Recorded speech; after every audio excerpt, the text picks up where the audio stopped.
4/13/22/31 ஆகிய தேதிகளில் பிறந்தவர்களுடைய பொதுவான குணாதிசயங்களை இப்ப நம்ம பார்க்கலாம். ஃபர்ஸ்ட் பாசிட்டிவான விஷயங்களை தெரிஞ்சுக்கலாம். முதல் விஷயம், இவங்க மனசாட்சிக்கு கட்டுப்பட்டு நடக்கிறவங்க. சட்டமும் வெளிநபர்களும் 1000 நியாயம் சொல்லலாம், ஆனா இவங்களுடைய மனசாட்சிக்கு மட்டுமே இவங்க பயப்படுவாங்க. இவங்களுடைய மனதிற்கு சரின்னு படுற விஷயங்களை மட்டும்தான் செய்வாங்க. மேலும் இவங்களுக்கு மனிதாபிமானம் ரொம்ப அதிகமா இருக்கும். யாராவது கஷ்டப்படுறத பார்த்தா உடனடியா மனசு இலகிடுவாங்க. அவங்களுக்கு இவங்களால முடிஞ்ச உதவி என்னமோ அதை செஞ்சிருவாங்க. இவங்க செய்யற உதவிகள் கூட பாத்தீங்கன்னா ரகசியமா தான் இருக்கும். 4 பேருக்கு தெரியற மாதிரி ஹெல்ப் பண்ண மாட்டாங்க. உதவி செய்யறதின் மூலமா விளம்பரப்படுத்திக்கிறதோ பப்ளிசிட்டி பண்ணிக்கிறதோ இவங்களுக்கு பிடிக்கவே பிடிக்காது. அடுத்ததா, இவங்க ஒரு கடின உழைப்பாளி. ரொம்ப ஹார்ட் ஒர்க் பண்ணுவாங்க. ரொம்ப நேரம் ஒர்க் பண்றவங்களா இருப்பாங்க. இவங்க ஒரு ஆபீஸ்ல ஒர்க் பண்றவங்களா இருந்தாலும் சரி, இல்ல பிசினஸ் பண்றவங்களா இருந்தாலும் சரி, அந்த டைம் பாத்தீங்கன்னா ரொம்ப நேரம் இருக்கும். இவங்க விரும்புறாங்களோ இல்லையோ, ஆனா இவங்களுடைய ஆபீஸ் டைம் ஹவர்ஸ் பாத்தீங்கன்னா ரொம்ப நேரம் இருக்கும். உதாரணத்துக்கு 8 மணி நேரமோ இல்ல 9 மணி நேரமோ தான் ஆபீஸ் டைம் இருந்தால் கூட இவங்களுக்கு 12 மணி நேரத்துக்கு மேல உழைக்கக்கூடிய அந்த ஒரு சிச்சுவேஷன் வரும். இவங்க விரும்பி உழைக்கிறாங்களோ இல்லையோ, ஆனா அந்த டைம் பாத்தீங்கன்னா ரொம்ப நேரம் இவங்க ஒர்க் பண்ற மாதிரி இருக்கும். இவ்வளவு நேரம் இவங்க ஒர்க் பண்ணாலும் கூட தன்னுடைய குடும்பத்துக்காக நேரத்தை செலவழிப்பாங்க. அந்த மாதிரி ஒரு டைம் மேனேஜ்மெண்ட் இவங்க கீப் அப் பண்ணுவாங்க. ஆபீஸ்ல அவ்வளவு நேரம் இருந்தாலும் கூட தன்னுடைய குடும்பத்துடன் நேரம் செலவழிக்கணும் அப்படின்ற எண்ணம் இவங்களுக்குள்ள ரொம்ப ஸ்ட்ராங்கா இருக்கும். இதற்கு காரணம் என்னன்னு பாத்தீங்கன்னா, இவங்களுக்கு குடும்ப பற்று ரொம்ப அதிகம். குடும்பத்துல இருக்கிறவங்க மேல இவங்க ரொம்ப பாசமா இருப்பாங்க. அதை டைரக்டா வெளியில காட்டுறாங்களோ இல்லையோ, ஆனா எப்ப பார்த்தாலும் தன்னுடைய குடும்ப நபர்களை பத்தி யோசிச்சுட்டே இருப்பாங்க. அவங்களுடைய உடல்நிலையை பத்தி யோசிச்சுட்டு இருப்பாங்க. அவங்கள மானிட்டர் பண்ணிக்கிட்டே இருப்பாங்க. இவங்களுடைய தேவைக்கு செலவு பண்றதை காட்டிலும் இவங்களுடைய குடும்பத்திற்கும் மற்றும் நண்பர்களுக்கும் அதிகமா இவங்க செலவு பண்ணுவாங்க. அடுத்ததா, இவங்க மனசுல என்ன நினைக்கிறாங்களோ அதை பளிச்சுன்னு பேசிடுவாங்க. அது நல்ல விஷயமா இருந்தாலும் சரி, இல்ல கெட்ட விஷயமா இருந்தாலும் சரி, டைரக்டா முகத்துக்கு நேரா சொல்லிடுவாங்க. அடுத்தவங்க எப்படி ரியாக்ட் பண்ணுவாங்க, அவங்க எதனா நினைச்சுப்பாங்களான்ற அந்த தாட் இவங்களுக்கு இருக்கவே இருக்காது. டைரக்டா போல்டா பேசிடுவாங்க. அடுத்ததா, இவங்களுடைய பேச்சு திறன் எப்படி இருக்கும்னு பாத்தீங்கன்னா, நல்ல பட்டிமன்றத்துல பேசக்கூடிய பேச்சாளர்களா இருப்பாங்க. நல்ல கவர்ந்து இழுக்கக்கூடிய அந்த பேச்சு இருக்கும். நல்ல விவாதம் பண்ணுவாங்க. காரசாரமான தலைப்புகள், அரசியலோ இல்ல சினிமா, இந்த மாதிரியான விஷயங்களை பத்தி ரொம்ப ஆர்வத்தோட பேசுவாங்க. சிம்பிளா ஒரு விஷயம் நடந்திருக்கும், இருந்தாலும் அந்த விஷயத்த நல்லா வர்ணனை பண்ணுவாங்க. அவங்க சொல்லும் பொழுது அந்த விஷயத்த நம்ம நேர்ல பாக்குற மாதிரி இருக்கும்.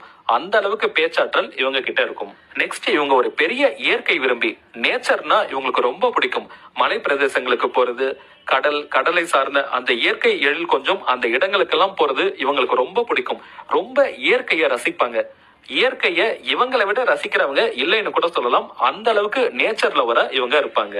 ஜோதிடம் கூட இவங்களுக்கு ரொம்பவுமே பிடிக்கும். அதை நம்புறாங்களோ இல்லையோ, ஆனா அந்த ப்ரெடிக்ஷன் என்னன்றது தெரிஞ்சுக்கிறதுல இவங்க ரொம்ப ஆர்வமா இருப்பாங்க.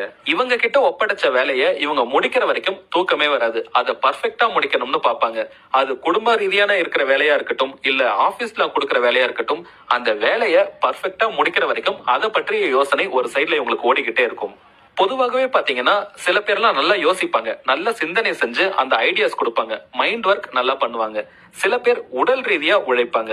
ஆனா இந்த 4, 13, 22, 31 இந்த தேதிகளில் பிறந்த எல்லாருமே பாத்தீங்கன்னா உடல் ரீதியாவும் அவங்க உழைப்பாங்க.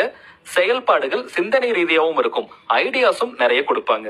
உதாரணத்துக்கு, இவங்க சாஃப்ட்வேர் லைன்லயோ இல்ல வேற ஏதாவது இன்ஜினியரிங் லைன்ல இருந்தாங்கன்னா இவங்களே ஐடியாஸும் கொடுப்பாங்க. அதை இவங்களே இம்ப்ளிமெண்ட்டும் பண்ணிடுவாங்க. அடுத்ததா, இவங்க ஒரு தகவல் களஞ்சியம். நியூஸ் பார்த்துக்கிட்டே இருப்பாங்க. பல்வேறு விஷயங்களை கேதர் பண்ணி வச்சுப்பாங்க. எல்லா துறையை பத்தியும் தனக்கு நாலேஜ் இருக்கணும்னு நினைப்பாங்க.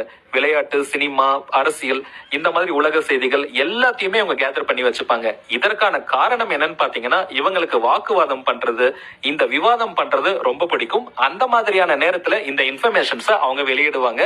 அதன் மூலமா தன் திறமையை காட்டுவாங்க. நிறைய பேர் இவங்களை புகழணும்னு நினைப்பாங்க. இந்த இன்ஃபர்மேஷன்ஸ் எல்லாம் இவங்களுக்கு தெரிஞ்சிருக்கு, நிறைய விஷயங்களை இவங்க பேசுறாங்களேன்னு சொல்லிட்டு அந்த பாராட்ட இவங்க ரொம்பவும் விரும்புவாங்க. இவங்க கூட ஒர்க் பண்றவங்க கிட்டயும் சரி, இல்ல குடும்பத்தார் கிட்டயும் சரி, இல்ல இவங்க தெரிஞ்சவங்க கிட்ட கூட பாத்தீங்கன்னா நிறைய பொது விஷயங்களை பத்தி பேசிக்கிட்டே இருப்பாங்க. நெக்ஸ்ட், நம்ம நெகட்டிவான சில குணாதிசயங்களை பார்க்கலாம்.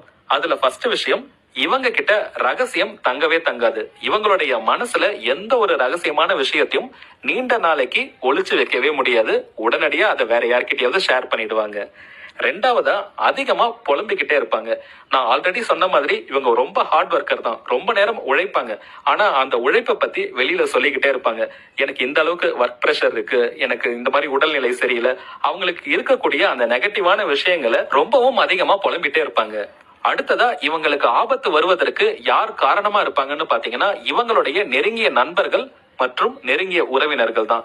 இவங்க மேல ரொம்ப அதிகமா பொறாமப்படுவாங்க. இவங்களுடைய வளர்ச்சியை கண்டு மனதுக்குள்ளேயே அதிகமா பொறாமப்படுறதுனால நிறைய கண் திருஷ்டி இவங்களுக்கு ஏற்படும். அதன் மூலமா இவங்களுக்கு அடிக்கடி உடம்பு கொஞ்சம் சரியில்லாம போகும். இப்ப நான் சொல்ல போற விஷயம் ரொம்ப சில பேருக்கு நடந்திருக்கலாங்க. நெருங்கிய நண்பர்கள் மற்றும் உறவினர்களே பாத்தீங்கன்னா இவங்களுக்கு ஏவல், பில்லி, சூனியம்னு இந்த மாதிரி நெகட்டிவ் போர்சஸ இவங்க மேல ஏவி விட்டுருப்பாங்க. அதனால நண்பர்கள் விஷயத்துல எப்பவுமே உங்களுக்கு கொஞ்சம் கவனம் தேவை. நெக்ஸ்ட், இவங்க ஒரு பெரிய செலவாளியா இருப்பாங்க. சேமிச்சு வைக்கணும் அப்படின்ற எண்ணம் இவங்க மனதளவுல மட்டும்தான் இருக்கும். ஆனா சின்ன சின்ன விஷயங்களுக்கு கூட பெருசா செலவு பண்ணிக்கிட்டே இருப்பாங்க. நல்லா சாப்பிடுறதுக்கு செலவு பண்ணுவாங்க. கண்ணில் பட்ட பொருள் எல்லாத்தையும் வாங்கிடணும்னு நினைப்பாங்க. இவங்க கையில காசு இருந்தா அது உடனடியா செலவு பண்ணி கரைச்சிடுவாங்க. குறிப்பா நண்பர்களுக்கு அதிகமா செலவு பண்ணுவாங்க. அடுத்தபடியா குடும்பத்துக்கு செலவு பண்ணுவாங்க. இந்த 4, 13, 22, 31 இந்த தேதிகளில் பிறந்த உங்க எல்லோருக்குமே இந்த விஷயம் நடந்திருக்கலாம். அப்படி இல்லைன்னா 13ஆம் தேதி பிறந்தவர்களுக்கு மேக்சிமம் இப்ப நான் சொல்ல போற விஷயம் நடந்திருக்கலாம். உங்களுடைய வாழ்க்கையில ஒரு பெரிய கண்டத்தை நீங்க ஃபேஸ் பண்ணி வந்திருப்பீங்க. அதாவது மரணத்தை தாண்டிய ஒரு செயல் உங்களுடைய வாழ்க்கையில கட்டாயமா நடந்திருக்கும். சரிங்க, அடுத்ததா இவங்களுடைய கல்வி எப்படி இருக்கும்னு பாத்தீங்கன்னா ஒரு ஏற்ற இறக்கம் இருந்துகிட்டே இருக்கும். நல்லா படிச்சுட்டே இருப்பாங்க, திடீர்னு பிலோ ஆவரேஜுக்கு போயிடுவாங்க, அப்புறம் ஆவரேஜா படிப்பாங்க, திரும்பவும் நல்லா படிப்பாங்க. இந்த மாதிரி அந்த மாற்றங்கள் இருந்துகிட்டே இருக்கும். ஆனா ஃபைனலா நல்லபடியா எல்லாத்தையும் கிளியர் பண்ணிட்டு படிச்சுட்டு வெளியில வந்துருவாங்க. அடுத்ததா தொழில் மற்றும் உத்தியோகம். நான் ஆல்ரெடி சொன்ன மாதிரி நீங்க கடின உழைப்பாளிகளா இருப்பீங்க. நீங்களே சொந்தமா தொழிலோ வியாபாரம் செய்யறதா இருந்தாலும் சரி, இல்ல ஒரு கம்பெனில நீங்க ஒர்க் பண்றவங்களா இருந்தாலும் சரி, அந்த ஒர்க்கிங் டைம் ரொம்ப அதிகமா இருக்கும். உங்களுடைய உழைப்புக்கேற்ற ஊதியம் கிடைக்குமே தவிர அந்த பாராட்டுகள் உங்களுக்கு கிடைக்காது. நீங்க ஒரு ஆபீஸ்ல எவ்வளவுதான் ஒர்க் பண்ணாலும் உங்களுடைய மேனேஜரோ இல்ல உங்களுடைய சீனியர்ஸ் யாருமே உங்களை பெருசா அங்கீகரிக்கவே மாட்டாங்க. இதன் காரணமா நீங்க நிறைய கம்பெனிஸ் மாறிக்கிட்டே இருப்பீங்க. இன்னும் சொல்ல போனா உங்களுடைய லைனே மாத்திக்கலாமா, அந்த ஜாப் நேச்சரே மாத்திக்கலாமான்னு அடிக்கடி யோசனை பண்ணிக்கிட்டே இருப்பீங்க. கடன் வாங்குவதற்கு ரொம்பவும் பயப்படுவீங்க. இன்கேஸ் நீங்க ஏதாவது கடன் வாங்கிட்டாலும் அதை உடனடியா திருப்பி செலுத்திடணும்னு நினைப்பீங்க. அடுத்ததா குடும்ப வாழ்க்கை. நான் ஆல்ரெடி சொன்ன மாதிரி நீங்க குடும்பத்துல இருக்கிறவங்க மேல ரொம்ப அன்பா இருப்பீங்க. உங்களுடைய அப்பா, அம்மா, மனைவி, குழந்தைகள்னு எல்லார் மேலயும் உங்களுடைய அன்பை செலுத்துவீங்க. ஆனா சில நேரங்கள்ல அந்த அன்பை டைரக்டா கூட நீங்க வெளிக்காட்டாதவங்களா இருப்பீங்க. மனசுக்குள்ள அந்த அளவுக்கு பாசம் உங்களுக்கு இருக்கும். அடுத்ததா திருமண வாழ்க்கை. நிறைய பேருக்கு காதல் கைகூடும். எவ்வளவு எதிர்ப்பு வந்தாலும் கடும் எதிர்ப்பையும் மீறி அதை தைரியமா ஃபேஸ் பண்ணி காதல் திருமணத்தை நீங்க செஞ்சுப்பீங்க. உங்களுடைய திருமண வாழ்க்கை ரொம்ப ஸ்மூத்தா போயிட்டு இருக்கும். ஆனா அதுல பிரச்சனை வருவதற்கான காரணம் என்னன்னு பாத்தீங்கன்னா நீங்க நிறைய வாக்குவாதம் செய்வீங்க. உங்களுடைய கணவனாக இருந்தாலும் சரி இல்ல மனைவியா இருந்தாலும் சரி, நீங்க நிறைய வாக்குவாதம் செய்யறதுனாலதான் அந்த இடத்துல பிரச்சனைகள் ஏற்படும். உங்களுடைய நாவை நீங்க கொஞ்சம் அடக்கிட்டீங்கன்னா எந்த ஒரு பிரச்சனையும் இல்லாம இனிமையான வாழ்க்கையா உங்களுக்கு இருக்கும். அதுவும் குறிப்பா உங்களுடைய குரல் பாத்தீங்கன்னா ரொம்ப ஹை பிச்ல இருக்கும். நார்மலா நீங்க பேசுறதே வாக்குவாதம் செய்யற மாதிரி இருக்கும். உங்களுடைய பேச்சை மட்டும் நீங்க கொஞ்சம் குறைச்சுக்கிட்டீங்கன்னா உங்களுடைய வாழ்க்கையில எல்லாமே வெற்றி தான். அடுத்ததா உங்களுடைய உடல்நிலை எப்படி இருக்கும்னு பாத்தீங்கன்னா டென்ஷன், தலைவலி உங்களுக்கு நிறைய ஏற்படும். ஏன்னா நீங்க மல்டி டாஸ்கிங் பண்ணிக்கிட்டே இருப்பீங்க. நிறைய விஷயங்களை யோசிச்சுக்கிட்டே இருக்கிறதுனால தலைவலி உங்களுக்கு அதிகமா இருக்கும். இது டென்ஷன் காரணமா ஏற்படும். அடுத்ததா படபடப்பு.